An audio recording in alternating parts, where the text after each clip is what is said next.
अवध बिहारी सांवरिया।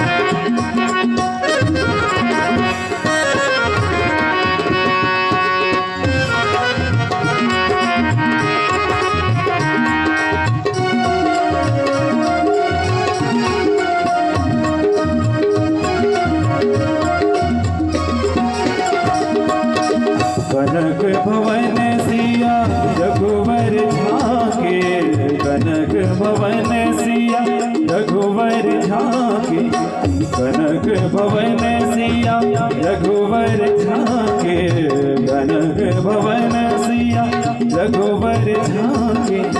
देख भई मैं बावरिया, देख भई मैं बावरिया, अवध बिहारी सांवरिया, अवध बिहारी सांवरिया। ले चले अपनी नागरिया, ले चले अपनी नागरिया, अवध बिहारी सांवरिया, अवध बिहारी सांवरिया, अवध बिहारी सांवरिया, अवध बिहारी सांवरिया। अवध बिहारी, अवध बिहारी, अवध बिहारी, अवध बिहारी, ओ अवध बिहारी सांवरिया। ले चले अपनी नागरिया, ले चले अपनी नागरिया, अवध बिहारी सांवरिया, अवध बिहारी सांवरिया, अवध बिहारी सांवरिया, अवध बिहारी सांवरिया, अवध बिहारी सांवरिया, अवध बिहारी सांवरिया, अवध बिहारी सांवरिया, अवध बिहारी सांवरिया, सांवरिया, सांवरिया, सांवरिया, सांवरिया, सांवरिया, सांवरिया।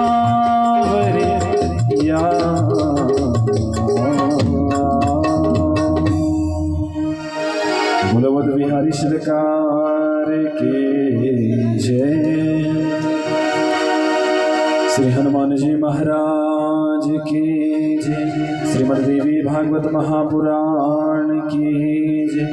जगदम्बे मात की जय। राजराजेश्वरी मैया की जय। जय जय श्री राधे श्याम। कि नमोस्तु देव्यास विशाल बुद्धि फुल्लारविंदा यतपात्र नेत्रा येन त्वया भारततैलपूर्णा प्रज्वालितो ज्ञान मया प्रदीपः। व्यासाय विष्णुरूपाय व्यासरूपाय विष्णवे नमो वे ब्रह्मनिधये वासिष्ठाय नमो नमः। बोलो व्यासदेव भगवान की जय। श्रीमद् देवी भागवत महापुराण की जय। श्री वेदव्यास भगवान की जय।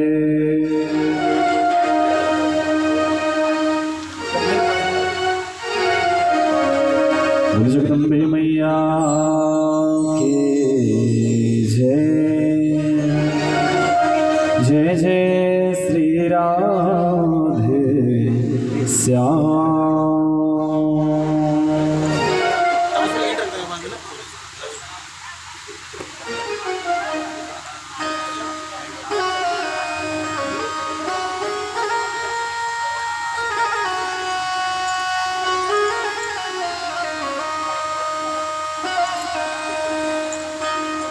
राधे राधे राधे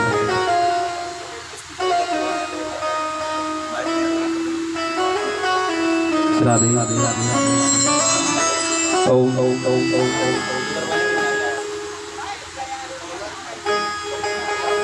ओम ओम ओम ओम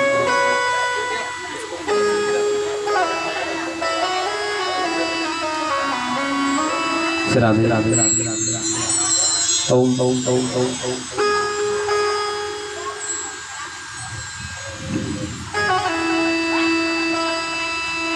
बोलो जगदम्बा मैया की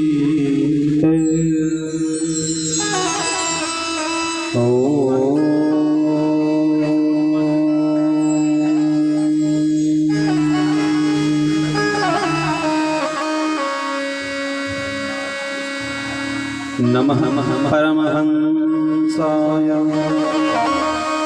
स्वादित चरण कमल जनमकरन्दाय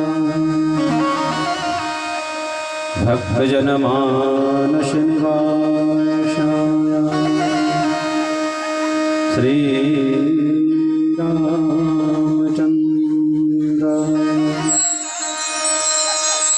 भक्त भगवन्त गुरु चतुर्नाम वपुये इनके पगबंधन किए नाशत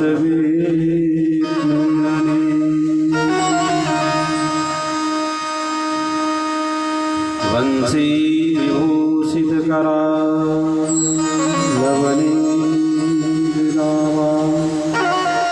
पीतांबरा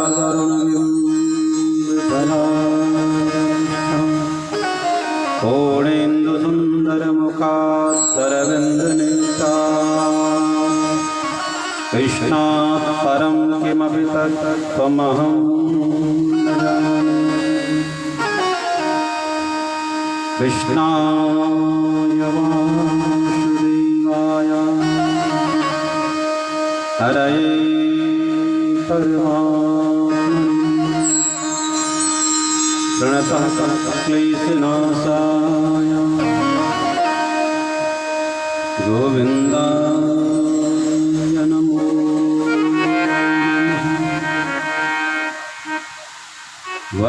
वरहापीनं नटवरवपुः कर्णयो कर्णिकारम् बिभ्रदवाशः कनकटपिशं वैजयन्त्यं च मालां रन्ध्रारवेणुरनुसृया पूरयन् गोपवृन्दे वृन्दारण्यं स्वपदरमणं ताविशति।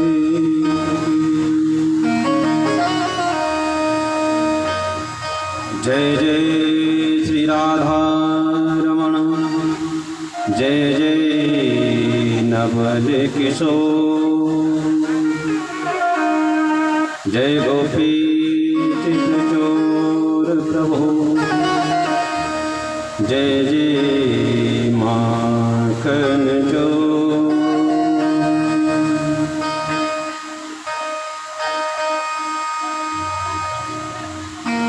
माया कुंडलिनी क्रिया मधुमती काली कलामालिनी मातंगी विजया जया भगवते देवी शिवा शाम्भवी शक्ति शंकर वल्लभा त्रिनयना वाग्वादिनी भैरवे धिंकारी त्रिपुरा परापरमयी श्री राजराजेश्वरी देवी प्रपन्ना हरे प्रसीदा प्रसीद माता जगतोऽखिलेश्वः प्रसीद विश्वेश्वरि पाहि विष्णुं त्वमेश्वरी मे जरामरस्य।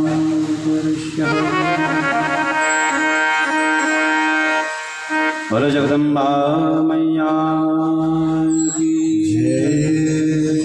भगवती राजराजेश्वरी मैया की जय। भगवती श्रीकंडा मैया की जय। भगवती कुंजापुरी मैया की जय।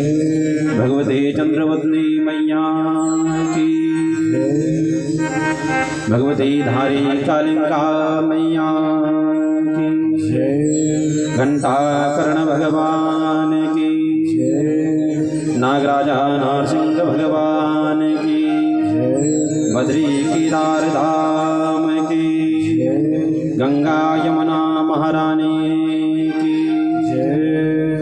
वीरभद्रेश्वर महादेव की जय। अखिलेश्वर महादेव की जय। भूम्याद देवता की जय। अपने अपने माता पिताओं की जय। सद्गुरुदेव भगवान की जय। नमः पार्वती पतये हर हर हर महादेव।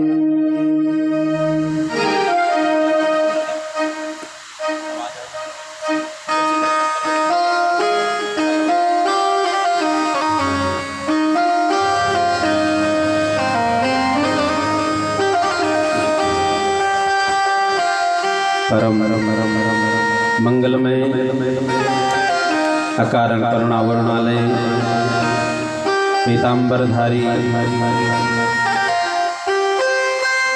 भगवान बाल मुकुंद के श्री चरणों में प्रणाम। सहज कृपा करने वाली सभी भक्तों के मन मंदिर में विराजित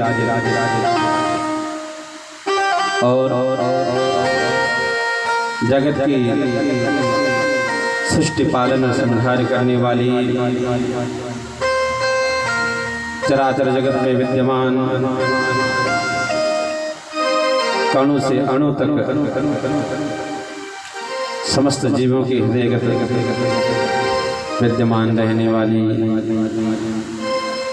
उन माँ भगवती के श्री चरणों में हृदय से नमन बंदन प्रणाम। मंडपस्थ आवाहित प्रतिष्ठित समस्त 33 कोटि देवी देवता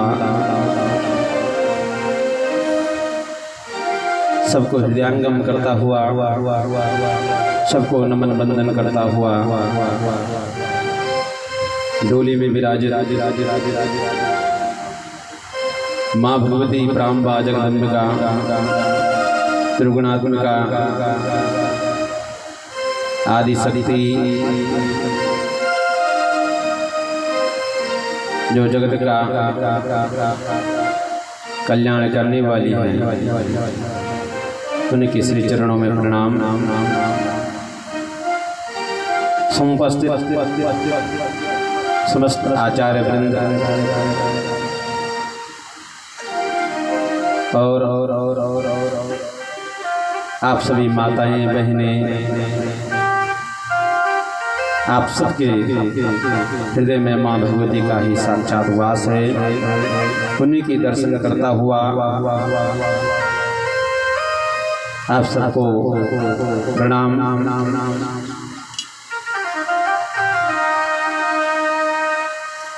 आइए आज की कथा में प्रवेश करने से पूर्व उन माँ भगवती का ध्यान, अभिनंदन और उनका धन्यवाद करें कि हे माँ, आपने हमें यह पूर्ण मानव शरीर दिया है और उस पर भी हमें ऐसे पूर्ण अवसर मिल रहे हैं। इसके लिए आपका धन्यवाद है आपका, हृदय से उनका आभार। माँ भगवती का कुछ क्षण स्तुति करके उनका आवाहन करेंगे, उनका मन मंदिर में, अपने मन मंदिर में विराजेंगे। बोले जगदम्बा मैया की जय, कि भगवती जया जगदम्बिके माँ, भगवती जया जगदम्बिके, पालय मावलम्बिके,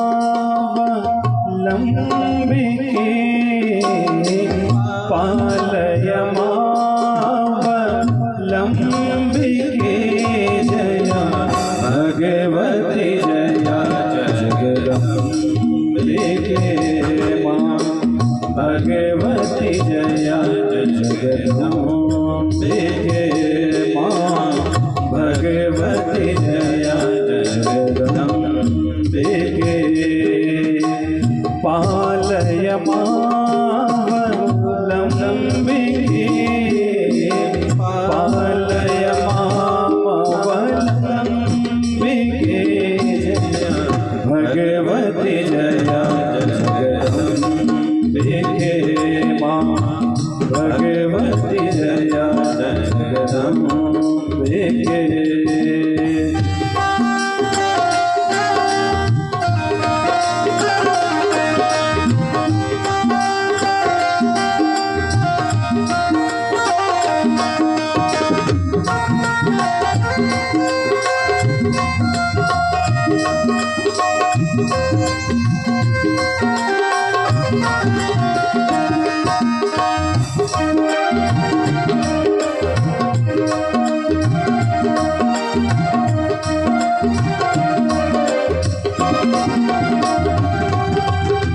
शरद पूर्णिमा सोम सुनिर्मल, शरद पूर्णिमा सोम सुनिर्मल, शरद पूर्णिमा सोम सुनिर्मल, शरद पूर्णिमा सोम सुनिर्मल, वदन कमल मधुमंदिके जया भगवती जया जगदम्बिके माँ, भगवती जया जगदम्बिके।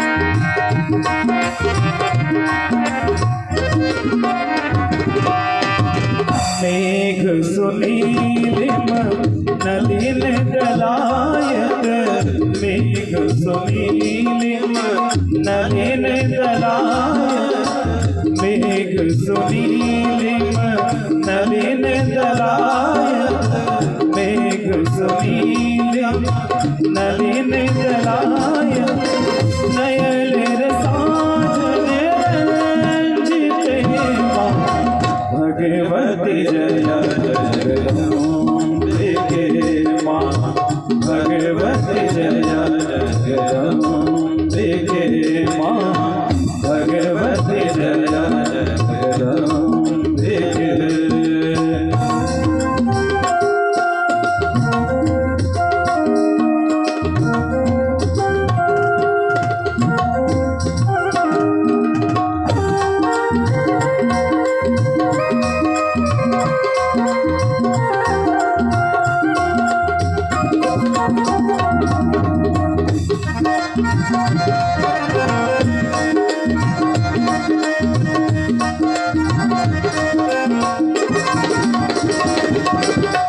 हाला हल माया फणी भर तुलना, हाला हल माया फणी भर तुलना, हाला हल माया फणी भर तुलना, हाला हल माया फणी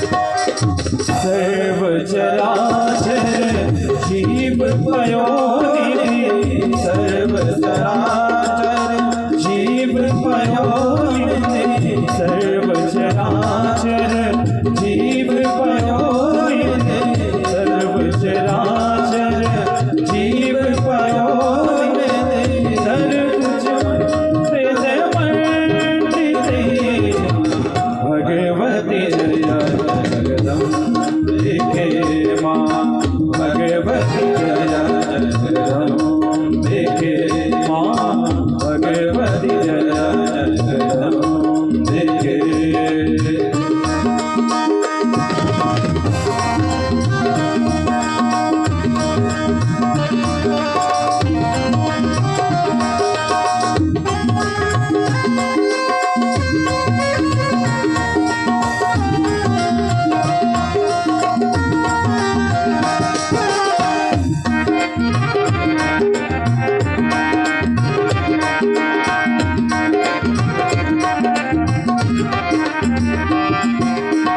सारद शशिकर ललित दिगंबर सारद शशिकर कमल दिगंबर सारद शशिकर ललित दिगंबर सारद शशिकर ललित दिगंबर भास्कर भासितु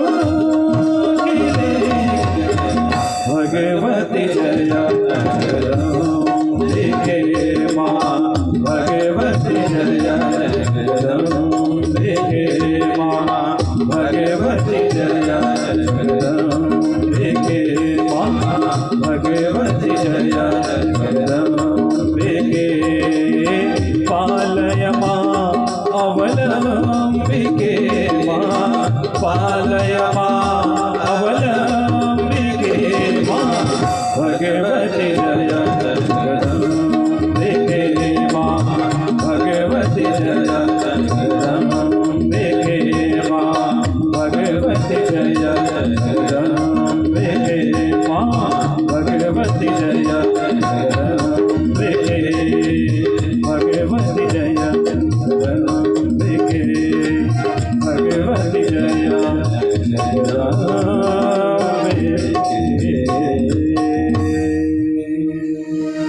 बोलो जगदम्बा मैया की जय।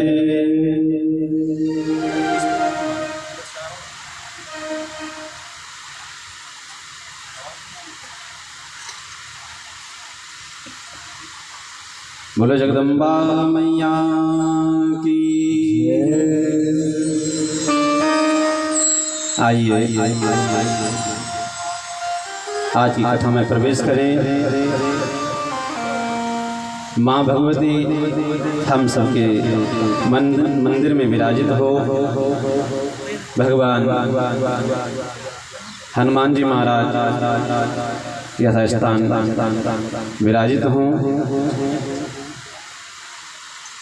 कल चर्चा हो रही थी ब्रह्मांड की उत्पत्ति की। ब्रह्मा जी नारद जी को संपूर्ण ब्रह्मांड की उत्पत्ति का कारण बताते हैं कि किस प्रकार से इस चराचर जगत में जब जल ही जल था तब माँ भगवती के द्वारा ही, माँ भगवती की प्रेरणा के द्वारा ही हम सबको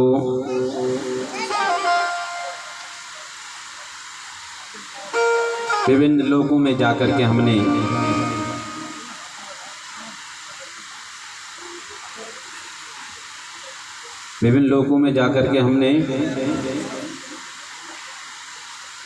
ब्रह्मलोक, विष्णुलोक और माँ भगवती का दरबार उनके दर्शन किए। माँ भगवती की आज्ञा से इस चराचर जगत की रचना हुई। माँ भगवती की शक्ति अपरंपार है। उनकी आज्ञा के बिना, उनके आज्ञा के बिना एक पत्ता भी हिल नहीं सकता है। और राजस, सात्विक और तामस यज्ञों का वर्णन हुआ। आज की जो कथा है बड़ी ही मार्मिक कथा है। सूर्य महाराज ऋषि गणों को कथा सुना रहे हैं और इधर जन्मेजय जी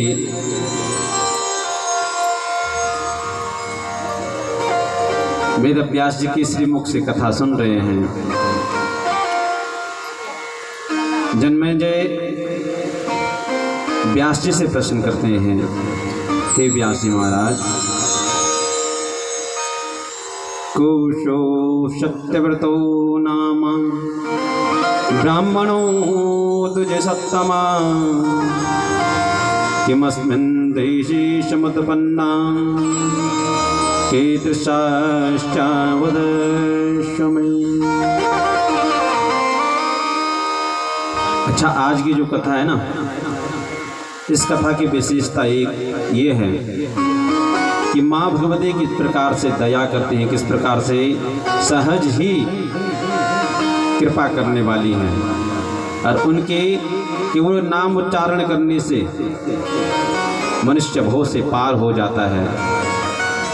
उनके नाम की महिमा क्या है, इसी बात पर आज की ये सत्यव्रत की कथा है। जैसे अजामिल थे ना, अजामिल पूरे जीवन काल में दुष्कृत्य ही करते रहे। कभी उनके मुख पर भगवान जी का नाम नहीं आया, भगवान का नाम नहीं आया, लेकिन शायद भगवान की कृपा से ही उन्होंने ऋषियों के कहने पर अपने बेटे का नाम नारायण रखा था। इसलिए हमें भी देवताओं के नाम से अपने बच्चों का नाम रखो तो कोई अच्छा नाम रखना चाहिए, ताकि जैसे हम उनका नाम पुकारेंगे तो न लेते हुए भी न पुकारते हुए भी भगवान का नाम हमारे मुख में आता रहेगा, भगवान का मुख नाम आता रहेगा। तो जिंदगी भर पाप कर्म की अजामिल ने, पाप कर्म करते रहे, लेकिन जब ऋषियों के कहने पर बेटे का नाम नारायण रखा और अजामिल का जब अंत समय आया, उन्होंने केवल अपने बेटे को पुकारा था, नारायण नारायण मुझे बचाओ, नारायण अब मैं नहीं रह सकता, मुझे बचाओ। और नारायण का नाम लिया तो नारायण का नाम लेने से भगवान नारायण के पार्षद उनके पास आए और उन्होंने, जैसे यमराज के दूत आए तो नारायण के जो पार्षद थे उन्होंने यमराज के दूतों को भगा दिया, बोला ये इनको आप नहीं छेड़ सकते हैं, इनके प्राणों को आप नहीं ले जा सकते हैं। तो जब दूतों ने कहा क्यों नहीं ले जा सकते, इसने तो जिंदगी भर पाप कर्म ही किया है, जिंदगी भर कभी कोई धर्म कर्म धार्मिक कर्म किया नहीं, कहीं दान पुण्य नहीं किया है, तो इसका स्थान नरक में है, इसे हम लेके जाएंगे। जब पार्षदों ने रोक दिया कि नहीं इसको आप नहीं ले जा सकते हैं, तो नरक के जो दूत थे यमराज जी के, वो यमराज जी के पास गए और यमराज जी से कहने लगे, महाराज नारायण के प्रसाद पार्षद वहाँ आ गए हैं और वे अजामिल के जो प्राणों को हैं उनको हमें नहीं लेने दे रहे।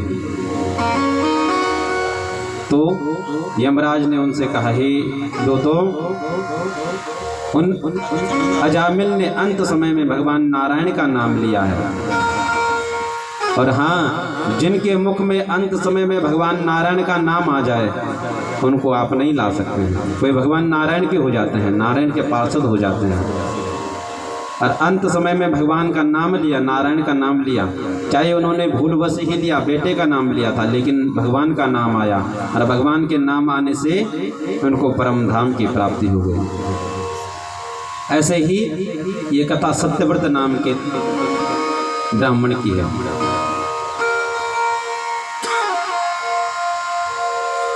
जन्मेंजय व्यास जी से प्रश्न कर रहे हैं, हे जन्मेंजय, हे वेद व्यास जी, आप हमें सत्यव्रत जो ब्राह्मण है उनकी कथा सुनाएं। तब व्यास जी कहते हैं, हे ऋषियों, शृणु राजन प्रवक्ष्यामि कथा पौराणिकी शुभां श्रुत्वा मुनिसमाजेषु मया पूर्वं कुरुद्वहम्। हे राजन, जन्मेंजय को कहते हैं, हे राजन, मैं आपको वह परम स्नेही और परम सुंदर कथा को सुनाता हूँ, जिस कथा के सुनने मात्र से मनुष्य के पाप ताप संताप दूर हो जाते हैं। कहते हैं, एक समय की बात है कि इतिहासं प्रयुक्ष्यामि शृणुत्वा मुनया शुभाम् अक्षरोच्चारणत्वेव यथा प्राप्तं द्विजेन वै। केवल नाम एक अक्षर, माँ भगवती के एक अक्षर बीज को मंत्र करने से सत्यव्रत नाम के जो ऋषि कुमार थे, ब्राह्मण थे, उनको परम धाम की प्राप्ति हो गई। कहते हैं कि कौसली सुदजा कश्चित् देवदत्तेति विस्तृता अनपत्स्याच्चरो काष्ठेयं पुत्राय विधिपूर्वकम्। हे ऋषियों, हे जन्मेंजय, हे राजन, एक समय की बात है कौशल देश में।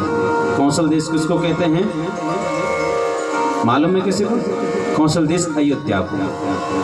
अयोध्यापुरी में एक देवदत्त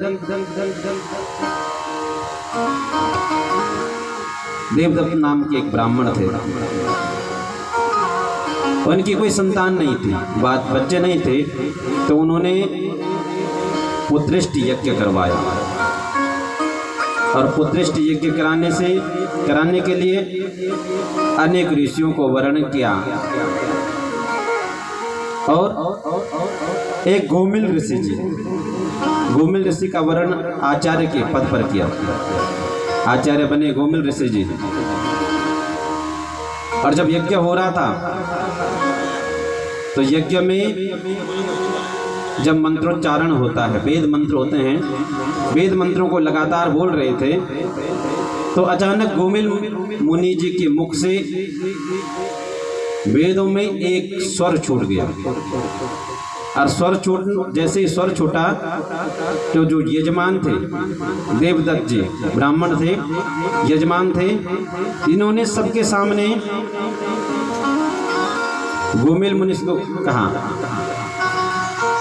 कि मूर्खोसी मुनि मुख्याज्ञा स्वरभंगा स्वधा कृता काम्या कर्म संजाते पुत्रार्थम यजस्तश्च मे।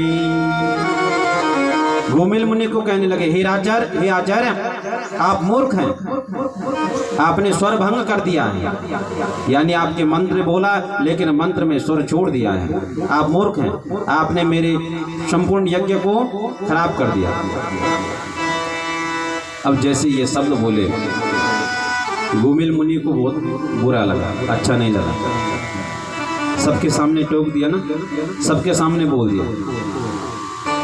गोमिल मुनि जी ने श्राप दे दिया कि हे देवदत्त, यद्यपि हमने यज्ञ किया है, यज्ञ पूर्ण हुआ है, यज्ञ का प्रसाद तो आपको मिलेगा, यज्ञ का फल आपको मिलेगा, पुत्र तो होगा, लेकिन तुमने मुझे मूर्ख कहा है। जाओ, मैं श्राप देता हूँ कि तुम्हारा जो पुत्र होगा महामूर्ख होगा, सट होगा। जब श्राप मिल गया, देवदत्त जी बड़े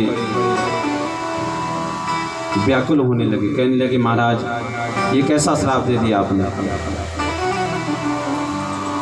यदि पहले तो मेरे पुत्र नहीं था इसलिए दुखी था, और अब जब पुत्र होगा वह महासट होगा, यानी महामूर्ख होगा।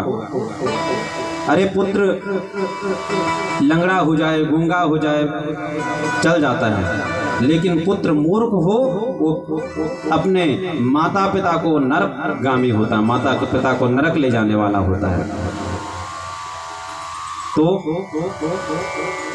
गोमिल देवदत्त जो ब्राह्मण थे बड़े परेशान होकर के बड़ी याचना की उन्होंने गोमिल मुनि से। अच्छा, किसी को समझाना हो, कोई भी बात हो गई हो, समझाना हो तो सबके सामने नहीं डांटना चाहिए, सबसे सामने नहीं बोलना चाहिए। कोई ऐसी बात हो उसके मन में लग जाए और उससे हो न सके कि कुछ ऐसा कर्म कर दे। यदि अपने बच्चों को भी समझाना है, किसी के सामने कोई गलती कर रहा है तो उसकी कभी किसी के सामने चुगली मत करो, उसको बेइज्जती मत करो कि ये महामूर्ख है, कर पढ़ता नहीं है, खाता नहीं है, कुछ भी नहीं। समझाना हो एकांत में आकर के उसको समझाओ, और एकांत में यदि समझाओगे तो तब उसके समझ में बात बैठेगी।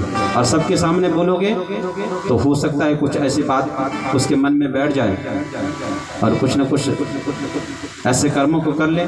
इसलिए समझाना हो तो एकांत में। देवदत्त जी ने कहा, महाराज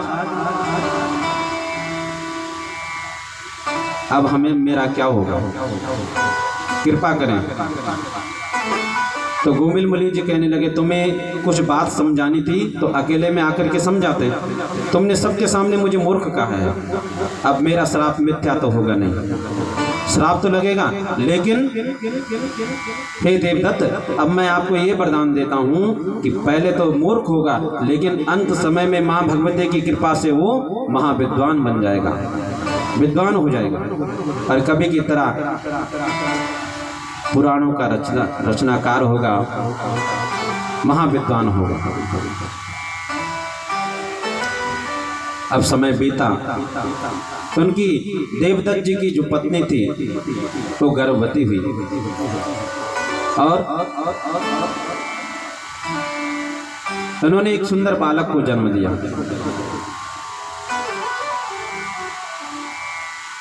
और जन्म दे करके जब वो बड़ा हुआ, देवदत्त जी ने उनका पूरा जात कर्म इत्यादि संस्कार करवाए, उपनयन संस्कार करवाया, और पढ़ने के लिए जैसे भेजा तो दैववश वो जो बालक था ना एकदम सट निकला, एकदम मूर्ख। सब बच्चे पढ़ाई करते लेकिन ये पढ़ाई नहीं करता, न तो पढ़ने में मन लगता और न ही बोल पाता ढंग से, एकदम महामूर्ख निकला। देखिए माँ बाप की करनी बच्चों को कैसे भुगतनी पड़ती है। माँ बाप के कर्म अच्छे होने चाहिए। कहते हैं ना, बच्चों पे माँ बाप के कर्म बच्चों पे लगते हैं। यदि माँ बाप सोचे कि मैं अधर्म से जहाँ से भी कमा के ला रहा हूँ और अपने बच्चों का पालन पोषण कर रहा हूँ तो इससे केवल मेरे बच्चे आगे बढ़ेंगे और उनका पालन पोषण हो रहा है, उनकी विद्या अर्जन हो रही है। लेकिन अपने कर्म को जरूर देखें कि मैं जो पैसा लेके आ रहा हूँ, जो धन लेके आ रहा हूँ, वो कैसे लेके आ रहा हूँ, कैसा धन है, वो न्यायों पार्जित धर्म है या अन्याय से कमाया हुआ धन है। कैसे लूट खसोट करके लाते हो तो वो धन आपके बच्चों के लिए विनाश का कारण बन सकता है। इसलिए चाहे कम लाओ लेकिन अन्याय का धन मत लाओ, अन्याय से मत कमाओ। अपने बच्चों का पालन पोषण करना है तो ये देखो कि हम लोग चाहे कम मिले लेकिन न्याय का पैसा मिले, धर्म का पैसा मिले। और देखिए क्रोध करना कितना भारी पड़ा देवदत्त को। कभी कभी क्रोध जो है इतना भारी हो जाता है, क्रोध का जो फल होता है इतना भारी हो जाता है कि उसके पीछे हमें बहुत भुगतना पड़ सकता है। क्रोध कैसा होना चाहिए? ऐसा क्रोध नहीं होना चाहिए कि एकदम मुख से एकदम कठोर वाणी निकली और दूसरे के मन को ऐसी लग जाए कि जिंदगी भर के लिए जो है नाता ही टूट जाए। क्रोध हो, लेकिन ऐसा हो कि थोड़ी देर बाद शांत हो जाए, थोड़ी देर बाद पुनः सहेली बन जाएंगी, पुनः जो है मित्र बन जाएंगे। पहले तो क्रोध ही खराब है, लेकिन ऐसा क्रोध कभी मत करो कि जिससे पूरा जीवन नष्ट हो जाए। देवदत्त ने क्रोध किया, उसका फल उनके पुत्र को भोगना पड़ा। पुत्र मूर्ख हो गया, सट हो गया, और उनके साथ में जो बालक थे, जो विद्या अध्ययन करने के लिए जाते थे, वो तो महान ज्ञानी बने, लेकिन ये महासट हो गया। अब न तो पढ़ाई करता, न ही जो साथी थे उनके साथ में अच्छा व्यवहार करता। माता पिता भी इसको जो है महामूर्ख महामूर्ख कह करके बुलाने लगे। अब जब माता पिता ही महामूर्ख कहेंगे तो जो अड़ोसी पड़ोसी है वो क्या कहेंगे? माता पिता के लिए तो अपना बेटा चाहे कितना भी मूर्ख हो, सब अपना बेटा अच्छा ही होता है, लेकिन इसकी इतनी भयंकर दुष्कर्म करता था, इतना पापी बन गया था कि माता पिता भी इससे घृणा करने लगे। इसको लगा अब घर में नहीं रहना चाहिए, अब घर में रहना ठीक नहीं है। घर से निकल गया। जब माता पिता ने प्रताड़ित किया तो घर से निकल गया। अरे गंगा के तट पर एक कुटिया बनाई और उसी कुटिया में रहने लगा। अब भजन संध्या तो कुछ जानता नहीं था, जब तक कुछ नहीं जानता था। सोचने लगा, हे प्रभु, जिसने मुझे भेजा है वही मुझे बचाएगा। अब जंगल में जो भी कंदमूल फल मिलते उन्हीं को खा लेता, उन्हीं से अपना पेट भरता। जब काफी समय हो गया तो इसके मन में दैववश शायद भगवती की ही कृपा रही होगी, और इनके मन में एक विचार आया कि मैं सत्य बोलूंगा, मैं झूठ नहीं बोलूंगा। अब झूठ बोल के कोई फायदा भी नहीं है, किससे झूठ बोलूंगा, क्यों झूठ बोलूंगा। मन में एक विचार आया कि मैं सत्य बोलूंगा, जो भी बोलूंगा सत्य बोलूंगा, बस। जब ये विचार मन में आया कि मैं सत्य बोलूंगा, सत्यवादी, तो जितने भी ग्रामवासी थे, जितने भी उतने उनके समीप रहने वाले थे, वो नदी के समीप, वह सब उनको सत्यवादी, सत्यव्रत, सत्यव्रत नाम से पुकारने लगे, क्योंकि सच बोलता है, इसलिए उनका नाम सत्यव्रत पड़ गया। अब वे कंदमूल फल खाते और नहाने के लिए गंगा नदी थी। मंत्र नहीं आता था, कुछ भी नहीं आता था, गंगा की महत्ता भी मालूम नहीं थी, लेकिन अज्ञानतावश गंगा जी में नहाते थे। उसका भी उन्हें फल मिला। तो एक बार क्या हुआ, ये जो सत्यव्रत थे, ये अपने आश्रम के बाहर बैठे हुए थे। अचानक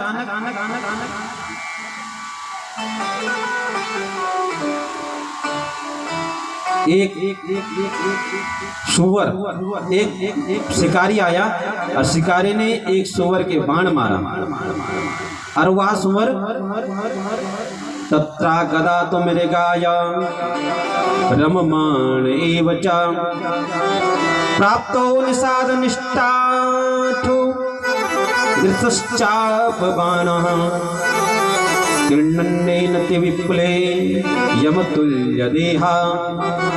उन्होंने देखा कि एक निषाद ने, एक शिकारी ने अपनी तीखी बाण मारी और एक सूअर के वह बाण लग गई। जैसे ही बाण लगा तो सूअर पूरे जंगल से घूमता घूमता जहां पर इन सत्यव्रत का आश्रम था, आश्रम के समीप ही पहुंच गया। और आश्रम के समीप जैसे पहुंचा, ये उस ब्याज से डर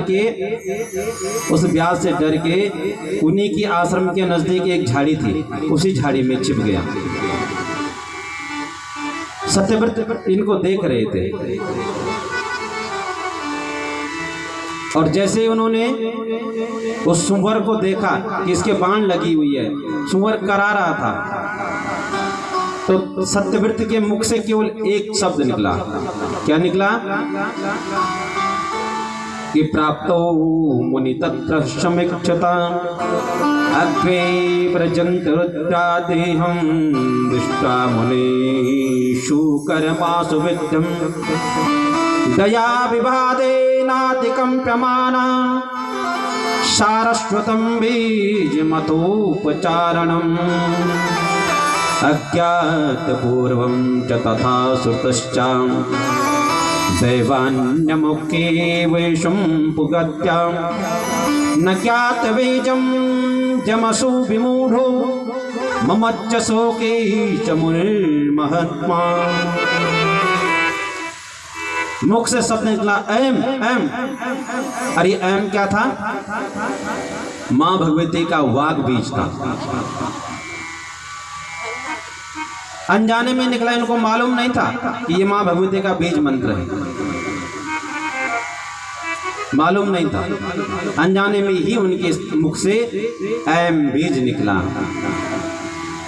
चाहे अनजाने में लो, चाहे आप जाने में लो, सजान में लो, चाहे अनजान में लो।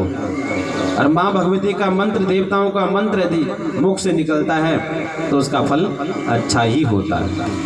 उसका फल कैसा होता है? देखिए, अनजाने में सत्यव्रत ब्राह्मण के मुख से एम एम शब्द निकला, मां भगवती की कृपा उन पर हो गई। और मां भगवती की कृपा ऐसी हुई कि जो सत्यव्रत नाम के जो ब्राह्मण थे, महामूर्ख होते हुए भी मां भगवती के शाश्वत ज्ञान को उन्होंने प्राप्त कर लिया। और जैसे ही वो जो व्याध था ना, शिकारी उनके समीप आया,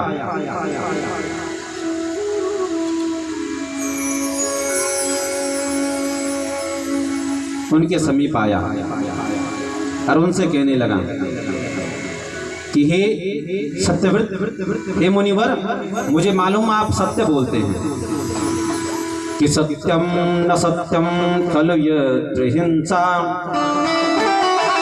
आप सत्य बोलते हैं, सत्यवादी हैं। सत्यम ब्रीतमध्यश्च सत्यव्रतोऽसि क्षुधातुरो वर्तते तोष्य गर्वः क्वासो गतः सोकरो बाणविद्धः प्रक्ष्यम्यहं वाडव ब्रूयतूर्णिम्। वो जो व्याध था उसने सत्यव्रत से कहा, मुझे मालूम है आप सत्य बोलते हैं, सत्यवादी हैं, इसलिए मुझे सत्य बताएं कि मैंने जिस सुअर को मारा है वो दौड़ता हुआ आपके आश्रम की ओर ही आ रहा था, वो कहाँ गया है? हे सत्यव्रत, आप मुझे बताएं कि वो कहाँ गया है, क्योंकि मेरे बच्चे जो है घर में भूखे हैं और जब मैं उसको लेके जाऊंगा तब मेरे बच्चों का पेट भरेगा। लेकिन देवव्रत जी, सत्यव्रत जी सोचने लगे, अब मैं अगर सत्य बोलूंगा तो ये जो सुअर है ये मारा जाएगा, क्योंकि ये व्याध, ये शिकारी इसको पकड़ करके ले जाएगा, मार करके ले जाएगा। और यदि झूठ बोला तो मेरा जो सत्यव्रत जो मैंने व्रत लिया है वो बेकार हो जाएगा। क्या करूं? अब इन्होंने एक युक्ति निकाली। अच्छा, किसी असत्य के पीछे यदि धर्म छिपा हो, यानी किसी की भलाई छिपी हो, आपके झूठ बोलने से किसी की जान बचती हो, तो वो झूठ नहीं माना जाता, उसमें पाप नहीं लगता है। यदि किसी की जान बच रही है, यदि किसी की भलाई हो रही है, तो झूठ नहीं है, उसका आपको पाप नहीं लगेगा, क्योंकि उसके पीछे आपका जो ध्येय है, किसी को बचाना है, किसी को सुरक्षित करना है, या किसी की भलाई करनी है। लेकिन ऐसा झूठ नहीं बोलना जिससे जो है आपको भी पाप लगे और उनको भी पाप लगे। झूठ वही अच्छा है जिससे मनुष्यों का कल्याण हो और जिससे जो है किसी की भलाई हो रही हो, किसी की जान बच रही हो।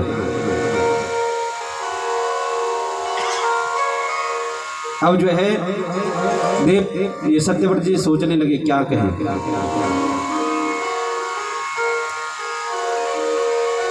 क्योंकि माँ भगवती का एम बीज का नाम लिया था, एम बीज का उच्चारण हुआ था ना। अरे एम बीज के प्रभाव से क्या होता है, एम बीज के प्रभाव से माँ भगवती की कृपा उन पर हो गई। नाम जैसा भी रटो, बस केवल भगवती का उन ईश्वर का नाम स्मरण होना चाहिए, उनका नाम आना चाहिए, जिह्वा पर किसी न किसी प्रकार से आए। एक रत्नाकर नाम के डाकू थे। कौन थे? रत्नाकर नाम के डाकू थे। रत्नाकर इनका नाम बाद में पड़ा, पहले इनका नाम पहले रत्नाकर था, लेकिन डाकू नहीं थे। ये ब्रह्मा जी के मानस पुत्र के पुत्र थे, प्रचेता के पुत्र रत्नाकर। और जब बचपन में कुछ भिल आए, भिल जो लोट खसोट करके अपना घर परिवार चलाते थे, इन्होंने प्रचेता के पुत्र रत्नाकर को बचपन में ही चुरा लिया था। और जब बचपन में ही चुरा लिया और अपने घर ले आए, घर ला करके इनके जो भील थे, भील लोगों को लूट करके जो भी धन मिलता उसी से अपना जीवन यापन करते थे। जंगल में रहते थे और लूट खसोट करके जो भी धन मिलता था उसी से अपना जीवन यापन करते थे, बच्चों को भी उसी से पालते थे। तो वहाँ रहते रहते ये जो रत्नाकर थे ये भी जो है इसी कार्य में रत हो गए। लगातार लोगों को लूट करके जो भी यात्री आता, जो भी तीर्थ यात्रा के लिए निकलता, बस उनको लूट करके और अपने परिवार का भरण पोषण करते थे। एक दिन अचानक नारद जी उस स्थान से गुजर रहे थे, परोपकार के लिए भ्रमण करते हुए जैसे उस स्थान से गुजर रहे थे, तो रत्नाकर डाकू ने नारद जी को ही पकड़ लिया और पकड़ करके कहा, लाओ क्या है तुम्हारे पास, जो कुछ है बस दो। लूट खसोटना काम था। तो नारद जी ने पहचान लिया, अरे ये तो ब्रह्मा जी की मानस पुत्र का पुत्र है, और इसकी ये दशा कैसे हो गई। उनसे कहा, हे रत्नाकर, तुम्हें मालूम है जो ये कर्म तुम कर रहे हो, लूट खसोट करके धनोपार्जन कर रहे हो, धन लेके जा रहे हो और अपने बच्चों का लालन पालन कर रहे हो, क्या इस पाप कर्म में तुम्हारे जो पत्नी है, पुत्र है, इस पाप के भागी बनेंगे? क्या वो आपका साथ देंगे और ये जो पाप कर्म तुम कर रहे हो इसके भागी बनेंगे? तो रत्नाकर कहने लगा, क्यों नहीं, मैं इतना मेहनत करके और जो भी पैसा ले जाता हूँ उनके लिए तो ले जा रहा हूँ, और वे मेरे हर कार्य में, मेरे साथ में हर कर्म के भागी हैं। नारद जी ने कहा, जरा एक बार घर पूछ के आ जाओ। रत्नाकर को लगा शायद मुझे ठग रहा है। नारद जी ने कहा, अच्छा अब आपको विश्वास नहीं है तो एक काम करो, मुझे वीडियो में बांध करके आप जो है चले जाओ, मुझे इस पेड़ से बांध दो। रत्नाकर ने वही किया। जैसे ही घर पहुंचे, अपनी पत्नी से कहा, अपने बच्चों से कहा कि मैं ये जो कर्म कर रहा हूँ, लूट खसोट करके जो भी मैं धन लेके आता हूँ, अरे तुम्हारा पालन पोषण तो कर रहा हूँ ना, मैं ही कर रहा हूँ। अच्छा ये बताओ कि इस कर्म में तुम मेरे भागीदार बनोगे नहीं बनोगे, पाप के भागीदार बनोगे कि नहीं? तो पत्नी कहने लगी, महाराज आप कैसे भी धन लेके आओ, हमें तो खाने से मतलब है, हम आपके भागी नहीं है, पाप के भागी हम लोग नहीं बनेंगे। आपका धर्म कर्म है, आपने हमें कमा करके लाना है और हमारा पालन पोषण करना है, हम पाप के भागी नहीं बनेंगे। रत्नाकर को तुरंत मन में बड़ा क्षोभ हुआ। अरे जिन बच्चों के लिए, जिन पत्नी के लिए मैं इतना करता आया हूँ, जिंदगी भर पाप कर्म किया, जन्म ले करके दुर्भाग्यवश हरण हुआ, उसके बाद भी मैं जो है लगातार पाप करता ही आया हूँ और इनका पालन पोषण कर रहा हूँ। और आज ये कह रहे हैं कि हम तुम्हारे पाप के भागी नहीं है, तुम्हारे साथ नहीं निभाएंगे, साथ नहीं देंगे। नारद जी के पास आए और नारद जी से कहने लगे, महाराज तुमने जो कहा था ना वो सत्य हुआ है। मेरे पाप कर्म के भागी जो मेरे पत्नी हैं, पुत्र हैं, कोई भी मेरा साथ नहीं दे रहा है। अरे मेरा ये जीवन व्यर्थ ही चला गया। फिर नारद जी की शरण में गई, महाराज मुझे कुछ ऐसा मंत्र दे कि ताकि मेरा उद्धार हो सके, क्योंकि आज तक मैं पाप कर्म करता ही आया हूं। नारद जी ने एक मंत्र दिया। क्या मंत्र दिया?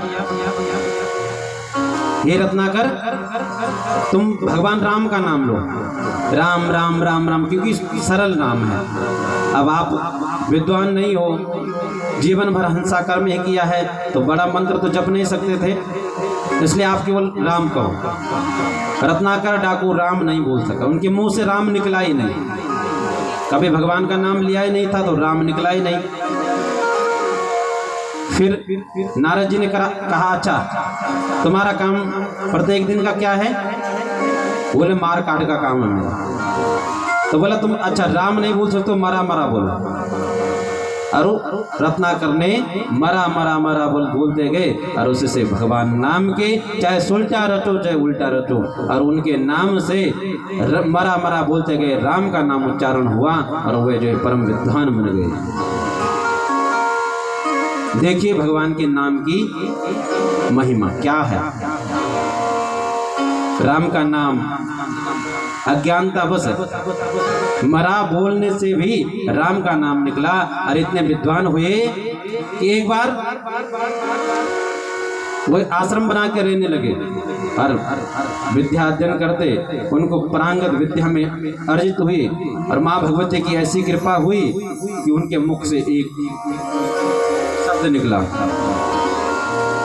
दो क्रोंच पक्षी आपस में क्रीड़ा कर रहे थे, और एक प्याद आया और प्याद ने क्रोंच पक्षी को तीर मारा, तो क्रोंच पक्षी जैसे ही नीचे गिरा तो इनका नाम अब वाल्मीकि पड़ गया था।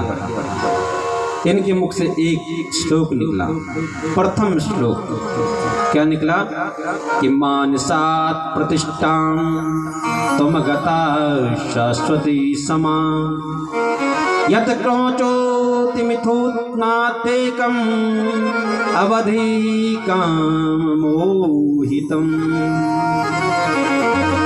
एक श्लोक निकला कि हे निषाद, तुमने इन प्यारे से क्रोंच पक्षी का जोड़ा जो विहार कर रहा था, आपस में कितने स्नेह से खेल रहा था, इसको मारा है, तुम्हें कभी भुक्ति नहीं मिलेगी। और यही प्रथम श्लोक, पहला मंत्र वाल्मीकि रामायण का प्रथम श्लोक बना, और इन्होंने इस श्लोक के द्वारा पूरी वाल्मीकि रामायण रच डाली। कहाँ महामूर्ख थे। देखिए भगवान की कृपा ऐसी हुई, चाहे उल्टा रटा चाहे सुल्टा रचा, और भगवान का नाम रटने से, भगवान का नाम लेने से परम विद्वान बन गए, कवि बन गए, और श्री वाल्मीकि रामायण की रचना कर डाली। तो भगवान का नाम जैसा भी रटो, बस उनका नाम मुख में आना चाहिए। आप खाना बना रहे हैं, खाना बनाते हुए भी भगवान का नाम लो। आपको नहीं आ रहा है, भजन नहीं आ रहा है, तो माँ भगवती का कुछ भी कहो, कुछ भी नाम ले लो, जिनको आप मानते हैं, जिनको आप अपने मन में बिठा रखा है, जिनका नाम, जिनको सच्चे मन से मानते हैं, बस उनका नाम लेते लेते भोजन बनाओ। जो आप भोजन बनाएंगे ना, उसमें आप मसाला भी नहीं डालेंगे, हल्दी भी नहीं डालेंगे, फिर भी बात स्वादिष्ट हो जाएगा। क्यों होगा? क्योंकि आपने सच्चे मन से बनाया है, और मन से किया हुआ कर्म हमेशा शुभ होता है। और यदि मन से आपने कोई कर्म नहीं किया हो तो कार्य कभी शुभ नहीं होता है। कितना भी मसाला डालो, कितना भी कुछ डालो, लेकिन उसमें स्वाद नहीं आएगा। और यदि आपने मन से, सच्चे मन से आपने अगर रोटी भी बनाई है ना, उसमें भी बड़ा स्वाद आता है। इसलिए हर समय चाहे आप नहा रहे हैं, खा रहे हैं, पी रहे हैं, घूम रहे हैं, हर समय भगवान का नाम अपने जिह्वा में रखो, उनका धन्यवाद करो। हे भगवान, आपने हमें इस धराधाम पर पुण्य और इतनी सुंदर काया बना करके मुझे भेजा है, आपका बड़ा धन्यवाद है।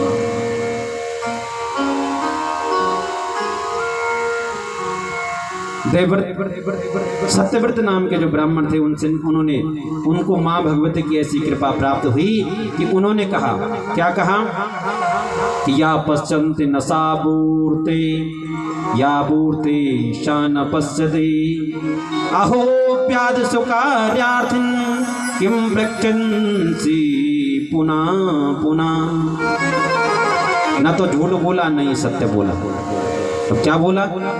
न तो उनसे झूठ बोला कि नहीं मैंने नहीं देखा, ये भी नहीं बोला, नहीं उनसे सत्य बोला कि हाँ मैंने देखा है। उन्होंने कहा कि या पश्यन्ति नसाबूर्ते, हे व्याध, अरे तुम मुझसे क्या पूछ रहे हो? जिन आंखों ने देखा है ना वो बोल नहीं सकती हैं, जिन आंखों ने देखा है बोल नहीं सकती हैं, और जो जीव जो मुख बोल सकता है उसने देखा ही नहीं है, तो मैं क्या बताऊं? जिस मुख ने बोलना है उसने देखा नहीं है, और जिन आंखों ने देखी है वो आंखें बोल ही नहीं सकती है। तो ये जो व्याध था, शिकारी था, इसने कहा ये मेरे बदले कुछ नहीं पड़ रहा, मेरे पल्ले कुछ नहीं पड़ रहा है। क्या बोला है? ये तो वेदों की भाषा बोल रहे हैं कि जिन आंखों ने देखा है बोल नहीं सकती हैं, जिन जो मुख बोल सकता है उसने देखा ही नहीं है। तो यहाँ पे समय बर्बाद करना व्यर्थ है, और वहाँ से चले गए और उस सुअर की जान बच गई। वहाँ उसकी जान बच गई। और ये जो सत्यव्रत थे उस दिन के बाद इतने प्रसिद्ध हुए कि इनकी ख्याति दूर दूर तक फैलने लगी। माँ भगवती की कृपा हो गई थी कि जहाँ पर दया हरि की होती है ना, उस पर सब दया करते हैं। जिन पर माँ भगवती की कृपा होती है उन पर सभी कृपा करते हैं। आज ये बड़े विद्वान हो गए और इनकी ख्याति दूर दूर तक फैलने लगी। जिन माता पिता ने घर से निकाल दिया था कि तुम महामूर्ख है, सट है, जा या घर से निकल जा, आज वही माता पिता सुसज्जित पुष्प की फूलों की माला लेकर के सत्यव्रत के यहाँ आए और सत्यव्रत को सुसज्जित रूप से सम्मान सहित अपने घर ले जा रहे हैं कि हमारे कुल का उद्धार करने वाला यही बेटा है, और भगवान का बड़ा धन्यवाद करते हैं। तो ये है माँ भगवती के नाम उच्चारण की महिमा। माँ भगवती का नाम अनजाने में लिया, एम बीज का उच्चारण किया, और माँ भगवती की कृपा ऐसी हुई कि ये परम विद्वान बन गए। और उस दिन से इनकी ख्याति दूर दूर तक फैलने लगी। इनकी कृपा से अन्य जो अज्ञानी थे उनको भी ज्ञान प्राप्त हुआ। बोले जगदम्बा मैया की जय।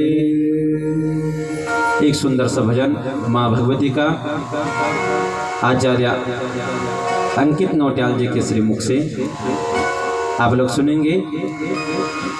गुरु जगदम्बे मात की जय, राजे राजेश्वरी मैया की जय।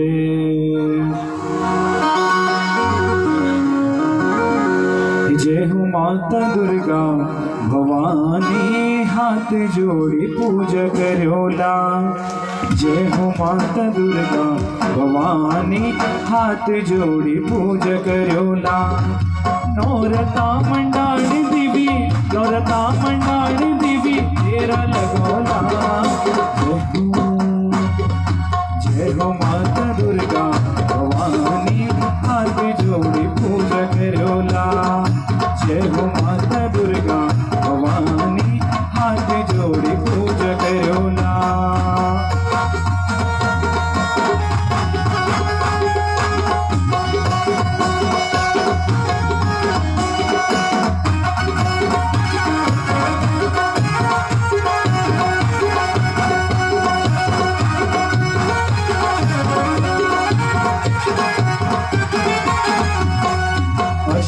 भुजा माता तेरी शेर की सवारी, शेर की सवारी माता शेर की सवारी। अष्टभुजा माता तेरी शेर की सवारी, शेर की सवारी माता शेर की सवारी। हाथ उड़ो धनुष